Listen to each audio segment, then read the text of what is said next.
कराची जे road रस्तनि ते Karachi press club हुजे, DG साइंस कॉलेज हुजे, समूरा जेके रोड रस्तनि ते ग्रैंड हेल्थ अलायंस जे जेके मुलाज़िम आहिनि हेल्थ खाते जा उहे एहतजाज करे रहिया आहिनि ऐं उन एहतजाज ते पुलिस इंतिहाई बेरहमानो तशदुद कयो आहे जंहिंजो माज़ीअ में मिसाल नथो मिले। डॉक्टर्स एहतजाज करे रहिया, नर्सिस, पैरामेडिकल अमलो, हेल्थ सपोर्टिंग स्टाफ सभु एहतजाज करे रहिया हुआ। गुज़िरियल 4 ॾींहंनि खां वठी उन्हनि जो सिंध सेक्रेटरी ॾाढो धरणो हो। अॼु उन्हनि जो अल्टीमेटम हो त अगरि हेल्थ रिस्क अलाउंस जो नोटिफिकेशन जारी न कयो वेंदो त उहो CM हाउस तरफ़ मार्च कंदा। हिकु दफ़ो सुबुह उन्हनि मार्च कयो, पुलिस उनजे मथां तशदुद कयो। ॿीहर वरी जॾहिं उन्हनि शाम जो मार्च कयो आहे त उन बि जेको तशदुद कयो आहे, वाटर कैनन जो इस्तेमालु, लठबाज़ी हुजे, जेके औरत मुलाज़िम आहिनि उन्हनि खे जंहिं अंदाज़ में तशदुद कयो आहे इंतिहाई अफ़सोसनाक आहे। जंहिं अंदाज़ में उन्हनि खे गीलियो वियो आहे, लठियूं हयूं आहिनि, त इहो मिसाल ई नथो मिले को। केतिरा ई हिन वक़्तु केतिरा ई जेके हेल्थ खाते जा मुलाज़िम उन में डॉक्टर्स अॻुवान आहिनि, नर्सिस अॻुवान आहिनि, उहे समूरा जेके आहिनि हिन वक़्तु थाणनि में क़ैद कया विया आहिनि, उनखे गिरफ़्तार कयो वियो आहे। उन बावजूद बि वॾे तादाद में हिन वक़्तु एहतजाज हली रहियो आहे। कराची प्रेस क्लब ॾाढो एहतजाज आहे। अल्टीमेटम हिन वक़्तु बि ॾिनो वियो आहे डॉक्टर्स पारां त अगरि जिन SHO तशदुद कयो आहे, SP तशदुद कयो आहे, DC जेके आहिनि लाॻापियल उन्हनि खे जेसि ताईं हटायो न वेंदो उन वक़्तु ताईं असां उन्हनि सां इंतिज़ामिया सां ॻाल्हियूं करण लाइ डॉक्टर्स ऐलान कयो आहे त असां ॻाल्हियूं न कंदासीं। एहतजाज हली रहियो आहे। हिन अहम इशूअ ते असां ॻाल्हि ॿोल कंदासीं। अल्ताफ़ चन्ना KTN न्यूज़ जो रिपोर्टर असांखे जॉइन कयो आहे। हिन वक़्तु उहो धरणे वारी जॻह ते मौजूदु आहे। अस्सलाम वालेकुम अल्ताफ़। अल्ताफ़, छा सूरत हाल आहे? सॼो ॾींहुं अॼु तव्हां रिपोर्टिंग कई आहे डॉक्टर्स जे मथां, नर्सिस जे मथां जेके असां फुटेजिस ॾिठा इंतिहाई अफ़सोसनाक, अहिड़ो तशदुद कयो वियो। हिन वक़्तु छा पोज़ीशन आहे? ॻाल्हियुनि जो मरहलो किथे पहुतल आहे? केतिरा मुलाज़िम हिन वक़्तु गिरफ़्तार आहिनि? हिन वक़्तु असीं कराची प्रेस क्लब जे ॿाहिरां मौजूदु आहियूं। अॼु सुबुह खां वठी सिहत खाते जे मुलाज़िमनि ऐं पुलिस विच में जंहिंमें केतिरा ई जेके वर्कर आहिनि उन्हनि खे गिरफ़्तार कयो वियो, लठबाज़ी थी, आसूपेस जो इस्तेमालु कयो वियो ऐं उन आसूपेस ऐं लठबाज़ीअ में केतिरा ई जेके सिहत खाते जा मुलाज़िम आहिनि उन्हनि खे गिरफ़्तार कयो वियो ऐं उन्हनि गिरफ़्तार वर्करनि में औरतुनि जो बि वॾो अंगु मौजूदु आहे जेकी हिन वक़्तु कराची जे मुख़्तलिफ़ थाणनि ते उन्हनि खे गिरफ़्तार कयो वियो आहे। उतां आहिनि। हिन वक़्तु असीं कराची प्रेस क्लब जे ॿाहिरां बीठा आहियूं। कुझु देरि पहिरियां हेल्थ ग्रैंड अलायंस जे अॻुवाननि प्रेस कॉन्फ्रेंस बि कई। उन्हनि सिंध हुकूमत खे 3 कलाकनि जो अल्टीमेटम ॾेई छॾियो आहे। GHA जे अॻुवाननि जो चवणु आहे त जेकॾहिं 3 कलाकनि अंदरि गिरफ़्तार वर्करनि खे आज़ादु न कयो वियो ऐं जेके मुतालबा आहिनि उहे तस्लीम न कया विया त सिंध में जेके समूरियूं इस्पतालूं आहिनि उन्हनि ते एमरजेंसी जो बाइकाट कयो वेंदो। हिननि इहो बि मुतालबो कयो आहे त जेकॾहिं 3 कलाकनि अंदरि असांजा जेके वर्कर आहिनि उन्हनि खे आज़ादु न कयो त जेको एहतजाज आहे जो जारी रहंदो ऐं जो हिननि इहो बि मुतालबो कयो आहे त जिन पुलिस ऑफिसरनि SSP साउथ ऐं SHO जिन हिननि औरतुनि ते बेरहमानो तशदुद कयो आहे उन्हनि खे फौरी तौर ते हटायो वञे। ऐं ॿियो ही हिन वक़्तु एहतजाज जेके वर्कर आहिनि इहे करे रहिया आहिनि। ज़ोरदार हुकूमत ख़िलाफ़ जेके आहिनि नारेबाज़ी करे रहिया आहिनि। हिननि जो अल्ताफ़ असनगर मौजूदु रहिजो। तव्हां सां ॿीहर राब्तो कयूं था। मौजूदु रहिजो। डॉक्टर महबूब नूनारी असांखे जॉइन कयो आहे। ग्रैंड हेल्थ अलायंस जा चेयरमैन आहिनि। हिन समूरे जेको एहतजाज आहे उनखे लीड करे रहिया आहिनि। डॉक्टर महबूब अस्सलाम वालेकुम। डॉक्टर महबूब, ही फुटेजिस बि असां ॾिसी रहिया आहियूं जहिड़े अंदाज़ में तशदुद थियो आहे इंतिहाई अफ़सोसनाक आहे। हिन वक़्तु पोज़ीशन छा आहे? केतिरा माण्हू तव्हांजा गिरफ़्तार आहिनि? ॻाल्हियूं किथे पहुतल आहिनि? छा सूरत हाल आहे? असांजो जेको अॼु जेको धरणो ऐं रैली हुई उहा अमन वारी रैली हुई। असां CM हाउस तरफ़ वियासीं पे असांखे पुलिस रोकियो, असां उते वेही रहियासीं। उन खां पोइ असां ते लाठी चार्ज शुरू कयो वियो। उन खां पोइ जिते 3 खां 400 माण्हू डॉक्टर नर्स पैरामेडिकल मिलाए हिन अरेस्ट कया। अच्छा, एॾी वॾी तादाद में माण्हू गिरफ़्तार कया विया आहिनि त तव्हां जे तरफ़ां अल्टीमेटम बि साम्हूं आयो आहे त कुझु ऑफिसर्स खे हटायो वञे त पोइ तव्हां ॻाल्हियूं कंदव? ऑफिसर्स खे घुर्जे आहे त प्रॉपर तरीक़े सां अमन वारी रैली हुई डॉक्टरनि ते तशदुद न करिणो आहे। जी, जॾहिं असां अमन वे सां वियासीं पे तव्हां CM मुरादरी शाह खे चीफ खे नोटिस करणु घुर्जे। अच्छा डॉक्टर महबूब तव्हांजी ॻाल्हियूं थियूं, तव्हांजा मुतालबात असांजे साम्हूं आहिनि, health risk allowance, time scale, service structure, किथे ॻाल्हियूं तव्हांजूं नाकाम थियूं? छा ख़ातिरी न कराई वई? नोटिफिकेशन जारी करण जो को टाइम न ॾिनो वियो? ख़ातिरी करण लाइ असां प्रोटेस्ट कया पे, असां मुरादरी शाह एग्जीक्यूटिव हेल्थ के बार बार फॉलो ते वियासीं, पर अहिड़ो को आउटपुट न मिलियो। आउटपुट न मिलण जे करे असां इहे जेको अॻियां पंहिंजो लाइ न रखियो। अच्छा डॉक्टर महबूब, वज़ारती कमेटी बि जोड़ी वई आहे, त छा उन्हनि तव्हां सां राब्तो कयो आहे? कमेटी जोड़ण खां पोइ असां सीएम हाउस जो मार्च कयो पे, पोइ असां उते रोके वरितो, असां वापसी पंहिंजे धरणे जे सेक्रेटरी जहिड़े धरणो आहियूं पे, पोइ उते विच में ई कमेटी अनाउंस करण खां पोइ हिननि असांजी कमेटी खे अनाउंस करण खां पोइ लाठी चार्ज शुरू कयो। जॾहिं तव्हां कमेटी अनाउंस करे पिया त पोइ लाठी चार्ज करण या गिरफ़्तारी करण छा सम्झो? अच्छा अच्छा, हाणे छा हूंदो तव्हांजो ऐलान? त ॿीहर तव्हां वरी सीएम हाउस तरफ़ वेंदा? एहतजाज जो लाइमल कहिड़ो हूंदो? इहो हूंदो त जेका कमेटी ठही आहे, हाणे बिल्कुलु इहा कमेटी पंहिंजो वही पंहिंजो रिस्क अलाउंस खे परमनेंट करे, तेसिताईं असांजो जेको आहे सीएम हाउस जो जेको धरणो असां मोकिल करे छॾियो, अॼु बि मोकिल ई आया। अच्छा अच्छा, उन खां अलावा जेके अस्पतालुनि में तव्हांजो ओपीटीज़ जो बाइकाट हली रहियो आहे, उन लाइ छा लाइमल आहे डॉक्टर तव्हांजो? लाइमल इहो ई आहे, जेसिताईं असांजा जेके डॉक्टर नर्सिस पैरामेडिकल रिहा नथा थियनि, तेसिताईं बाइकाट जारी रहंदी। अच्छा, केतिरा जेके तव्हां ॿुधायो था 400 जे लॻभॻि तव्हांजा मुलाज़िम गिरफ़्तार आहिनि? जे थाणे आर्टिलरी जे थाणे में आउं मौजूदु आहियां, उते मुंहिंजे मूंसां गॾु 24 खां 30 माण्हू फीमेल मेल अवेलेबल आहिनि। अच्छा डॉक्टर महबूब, तव्हां बि गिरफ़्तार आहियो? अच्छा, कहिड़े थाणे ते आहियो हिन वक़्तु तव्हां? आर्टिलरी। अच्छा, ॿिया केतिरा आहिनि आर्टिलरी थाणे ते हिन वक़्तु तव्हां सां गॾु मौजूदु? जेके डॉक्टर आहिनि, डॉक्टर फारूक वारिस आहे, डॉक्टर जिनाज आहिनि, जो एजाज़ सदीक़ आहे, बुशरा आरई आहे,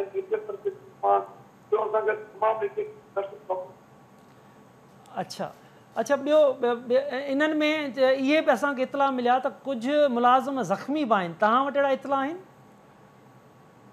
जेके पुलिस वारनि जेका लाठी चार्ज कई काफ़ी असांजी जेके लेडी डॉक्टर्स हुयूं, उनजा कपिड़ा फाड़िया विया, उन्हनि खे लठियूं वयूं हुयूं, पोइ बि असां को एमएलए वग़ैरह कोन करायो आहे।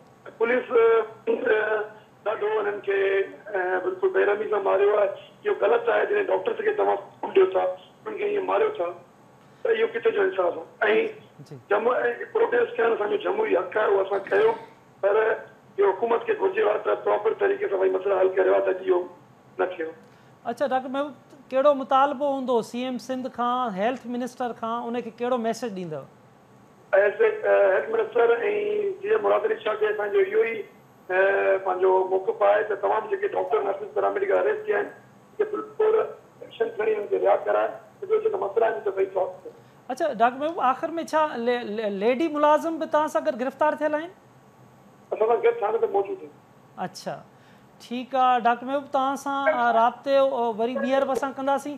नाज़रीन, हीअ सूरत हाल तव्हां ॾिसी रहिया आहियो त केतिरा ई डॉक्टर महबूब नुनारी ग्रैंड हेल्थ अलायंस जो चेयरमैन आहे। हिन समूरा जेके ग्रैंड हेल्थ अलायंस में पैरामेडिकल शामिल आहे, डॉक्टर्स नर्सिस शामिल आहिनि, हेल्थ सपोर्टिंग स्टाफ शामिल आहे, उनजो चेयरमैन आहे। उहो बि हिन वक़्तु आर्टिलरी थाणे जे उन में लाकब आहे। ऐं ॿिया केतिरा ई हू ॿुधाए थो त लेडी जेके मुलाज़िम आहिनि उहे बि उते गिरफ़्तार आहिनि।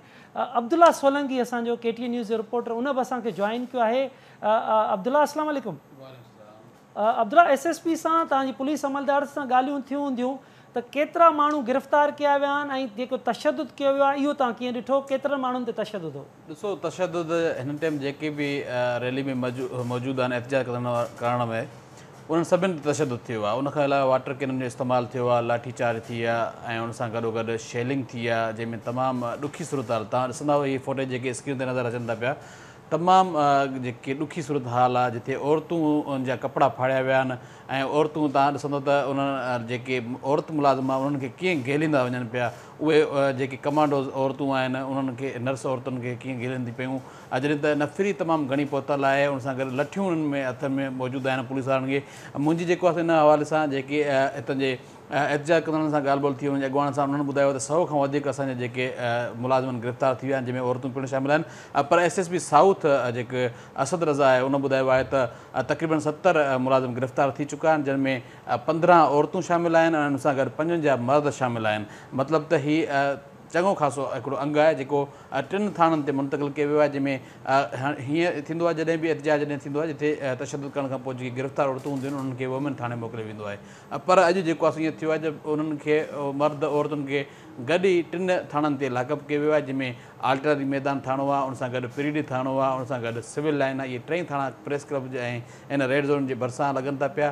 पर जेकी हद आहे उहा आल्टरी मैदान थाणे जी हद आहे। उते जेके हींअर तव्हां सां चेयरमैन ॻाल्हाए पियो हिन ग्रैंड अलायंस जो महबूब नुनारी, उन ॿुधायो त उते बि औरतूं गॾु शामिल आहिनि। पर उन सां गॾु मुंहिंजो जॾहिं राब्तो थियो वुमेन थाणे जी SHO ग़ज़ाला मुग़ल सां, उन पिणु ॿुधायो आहे त जेको आहे हिते बि औरतुनि खे आंदो वियो आहे, पर हुनखे अंग अञा ताईं ख़बर न हुई। मतिलबु त एतिरा जेके सिहत खाते जा मुलाज़िम आहिनि उन्हनि में जेकी औरतूं आहिनि उन्हनि खे गिरफ़्तार कयो वियो आहे। पर उनखां वधीक ॾुखी सूरत हाल इहा आहे त तव्हां ॾिसो उन्हनि में जेके लेडी पुलिस एहलकार आहिनि उहे औरतुनि खे जीअं घर में जहिड़ो थींदो आहे ऐं भुज ऐं वार जेकी पटबा आहिनि बिल्कुलु इन तरीक़े सां जेको आहे फुटेजनि में नज़र ईंदो। ऐं इहे बेरहमानो हिकिड़ो तशदुद आहे। ऐं औरतूं जेके कंहिंजी माउ हूंदी, कंहिंजी भेण हूंदी, कंहिंजी घरवारी हूंदी, उन्हनि खे रोड ते गेलनि, उन्हनि जा कपिड़ा फाड़णु, इहो बिल्कुलु नामुनासिबु ऐं पुलिस जो तमामु ख़तरनाक तशदुद चई सघिजे थो। इन खां अॻु औरतुनि सां अहिड़ी का बि तादी न थी हूंदी जेकी हिन ते बि थी आहे, छाकाणि त केतिरा ई एहतिजाज जेके थींदा आहिनि।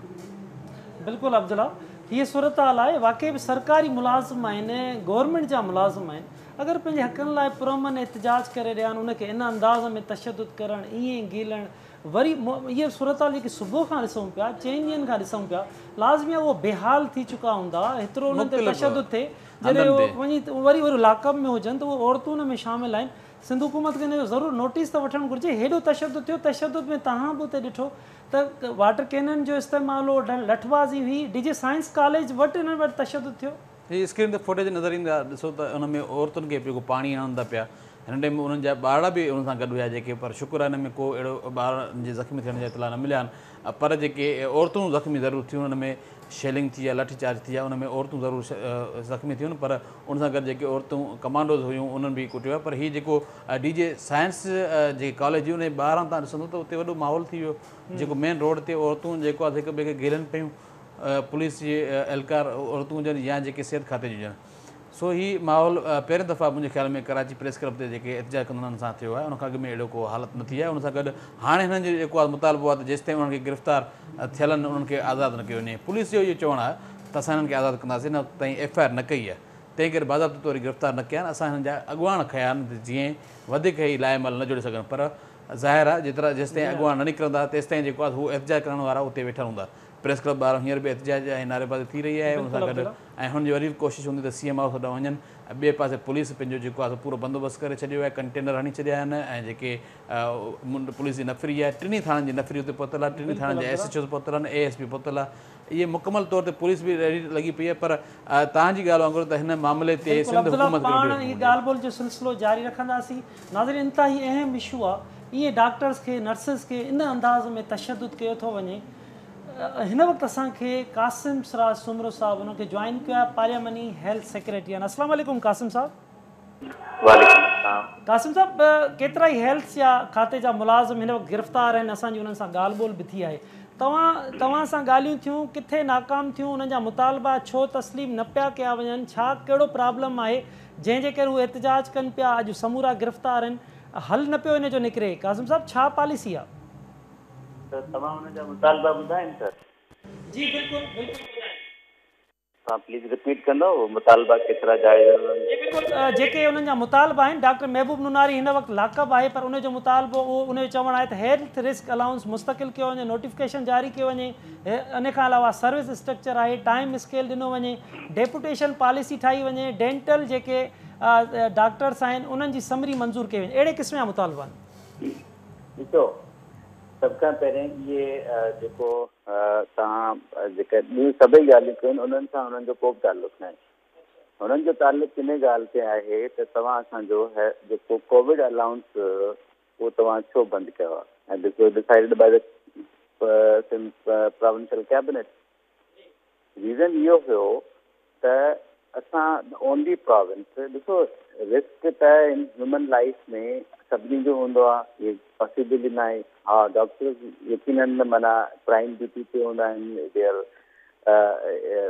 जेके हिते सोसाइटी खे सर्व कंदा आहिनि, ऐं यकीननि जेको डॉक्टर हूंदो आहे अलाह जी ज़ात शफ़ा ॾियण वारी आहे, लेकिन डॉक्टर ऐं अस्पताल जेको उमेद जो नालो आहे। को माण्हू हुते ईंदो आहे त यकीननि उहो इन एस्पायरेशन सां ईंदो आहे त मुंहिंजो हुते इलाजु थींदो ऐं मूंखे ज़ाहिर जेको हीलो वसीलो धरती ते करिणो आहे उन हीले वसीले जो डॉक्टरी जेको आहे उहो हुनजो हीलो वसीलो आहे। हाणे असुलु प्रॉब्लम इहा आहे त जॾहिं जेको माण्हू पढ़ण लाइ तव्हां ऐं असां अॼु जेकॾहिं कंहिं में दाख़िला वठूं था त पोइ तव्हां ऐं असां त इहो पहिरीं सोचींदासीं त भई डॉक्टर थींदासीं त रिस्क आहे, पर हाणे हलो इहो बि इन ॻाल्हि खे बि कंसीडर कंदे जेको सिंध गवर्नमेंट ओनली प्रोविंस हुयो जंहिं कोविड में इनिशियली असां जेको आहे उहो सिर्फ़ु जेके असांजा ICUs हुया या इंटेंसिव या असांजा HDUs हुआ जेके कोविड सां डायरेक्टली कनेक्टेड हुया, पोइ वरी असां सभिनी जो करे छॾियो।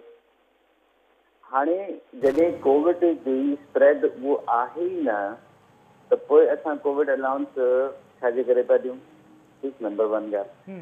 जेकॾहिं ॿिया जेके हिननि जा मुतालिबा आहिनि, जेके बि मुतालिबा आहिनि उहे सर्विस स्ट्रक्चर जे हवाले सां हुजनि या ॿिए कंहिं बि हवाले सां हुजनि, दैट कैन बी कंसीडर उते ॻाल्हायूं उन सां त उहो अच्छा। ॿी ॻाल्हि इहा आहे त जेको एसेंशियल सर्विस वारा जेतिरा बि डिपार्टमेंट्स आहिनि, सुभाणे पुलिस वारा चवंदासीं असांजी लाइफ रिस्क आहे, कल्ह त असांजा 5 जवान शहीद थी वञनि, असांखे बि ओतिरो ई अलाउंस मिलणु खपे। एसेंशियल सर्विस जो मक़सदु कंहिं बि सूरत में स्ट्राइक करणु न हूंदो आहे, उनजो मक़सदु कंहिं बि सूरत में बंदि करणु न हूंदो आहे। हा, तव्हांजी ॻाल्हियूं जाइज़ आहिनि, तव्हांजा मुतालिबा जाइज़ आहिनि। गवर्नमेंट जॾहिं तव्हां सां एॾो सारो माना ओनली सिंध गवर्नमेंट जॾहिं तव्हां सां हमदर्दी रखे थी, तव्हां सां हर क़िस्म जी ॿांह थी बीहे थी ऐं तव्हांजी सपोर्ट में बीहे थी, जनरॉसिटी ॾेखारे थी ऐं तव्हां सां मुस्तक़िल तव्हांखे लीड कराए थी, त पोइ तव्हांखे इहो कंहिं इख़्तियार ॾिनो आहे जो तव्हां आम माण्हू जी ज़िंदगी सां खेॾो था। हींअर तव्हांजा हिन ॿोझ में जॾहिं सॼी सिंध में माण्हू परेशान आहिनि, दर बदर आहिनि, रस्तनि ते वेठा आहिनि, उन्हनि जा अञा घरनि तां न मोटिया आहिनि, बीमारियुनि में वरतल आहिनि ऐं असांजे डॉक्टर खे एॾी उन्हनि खे या असांजे पैरामेडिक खे इहा एम्पैथी न आहे त हू वञी करे उन्हनि जी सर्व करे ऐं हू हुते स्ट्राइक ते वेठो आहे just for the few benefits की हुननि खे कुझु पैनियूं वधीक मिलंदियूं। कासिम साहब, मां इंटरप्ट पियो तव्हांखे कयां। बिल्कुलु कासिम साहब, इहो इंतिहाई ज़रूरी आहे, इंतिहाई ज़रूरी आहे। असांजा ॿोॾ मुतासिर वाक़ई बि रोडनि रस्तनि ते आहिनि, उन्हनि जो इलाजु इंतिहाई ज़रूरी आहे। माफ़ु कजो मां इंटरप्ट पे तव्हांखे कयुमि, पर हिन वक़्तु अगरि इन सूरत हाल ते असां ॻाल्हायूं त छा इन्हनि सां ॻाल्हियुनि जा दरवाज़ा खोलजनि? हिन वक़्तु लाकअप थियल आहिनि, लेडी मुलाज़िम लाकअप आहिनि, हेल्थ जा मुलाज़िम लाकअप आहिनि। कंहिं बि सूरत में इन्हनि खे स्ट्राइक करण जे लाइ न चयो। असां ऑनरेबल CM साहब खे जेको हिन जी ॻाल्हियूं ॿुधायोसीं, हुन कमेटी ठाही आहे। हाणे ही पाण ई जेकॾहिं रेड ज़ोन में दाख़िल थींदा, केॾांहुं वेंदा, पंहिंजूं हरकतूं अहिड़ियूं कंदा त हिन सां कोई असांजी हेल्थ असां त हिननि खे न चयो त तव्हां वञी करे इहो मुज़ाहिरो कयो। तव्हांजे हक़ जी जेका बि ॻाल्हि आहे उहो त गवर्नमेंट ऑफ सिंध ॿुधण लाइ तयारु आहे न। उहे ॿियनि डिपार्टमेंट जे मुख़्तलिफ़ माण्हुनि जी ॿुधे त तव्हांजी छो न ॿुधंदी? पर इहो कोई तरीक़ो न आहे त एसेंशियल सर्विस वारा माण्हू रोज़ाना यूनियन बाज़ी करे यूनियनूं ठाहे करे तव्हां माण्हुनि जी हयाती सां खेॾो था। इहो अनएक्सेप्टेबल आहे। ही सभु था चवनि, डॉक्टर्स सां ॻाल्हि ॿोल थी आहे, नर्सिस सां, पैरामेडिकल सां, हेल्थ सपोर्टिंग स्टाफ सां, सभु था चवनि त ॻाल्हियुनि जो को हल न पियो निकिरे। सीरियस सेक्रेटरी हेल्थ नथो वठे, DG नथो वठे, केरु बि नथो वठे। तव्हां पार्लियामेंट्री सेक्रेटरी आहियो त छा इन में तव्हां को किरदारु अदा न पिया करे सघो? सर असां मूंखे अर्ज़ु कयो न, मूंखे पहिरियों ॿुधायो त ऑनरेबल CM साहिबु असांजे 2 minister 3 minister in fact information minister साहिबु, लोकल गवर्नमेंट मिनिस्टर साहिबु, लेबर जे मिनिस्टर मुश्तमिल कमेटी ठाही आहे। हाणे उहो पहिरियां ॾिसो न, इहो जस्टिफिकेशन न आहे त असां मतिलबु in the name of Covid allowance हिननि खे असां 23 अरब रुपया ॾियूं ऐं उन 23 अरब में तव्हां जूं जेके अस्पतालूं NIC हुजे उन में हड़ताल छो नथी थिए? उहो डॉक्टर न आहिनि छा? उन्हनि जी हयातियूं रिस्क न आहिनि? उहो हेल्थ रिस्क अलाउंस उन्हनि जो न आहे या तव्हांजी जेके अस्पतालूं SIUT आहे उते डॉक्टर न आहिनि, उते पैरामेडिक न आहे, उते नर्सिंग स्टाफ न आहे, उते जेनिटोरियल स्टाफ न आहे, उते उन्हनि जी हयाती रिस्क ते न आहे। या असांजी गंबट इंस्टीट्यूट आहे, उते हयाती रिस्क ते न आहे। जेके इदारा सर्विस करणु चाहिनि था, ह्यूमन एम्पैथी, इन्हनि मां तव्हां हिननि खां पुछो, जेके डेप्यूटेशन वारा डॉक्टर ड्यूटी कनि था, तव्हां हिननि खां पुछो हिन मां घणनि डॉक्टर जेके अस्पताल में ड्यूटी कनि था।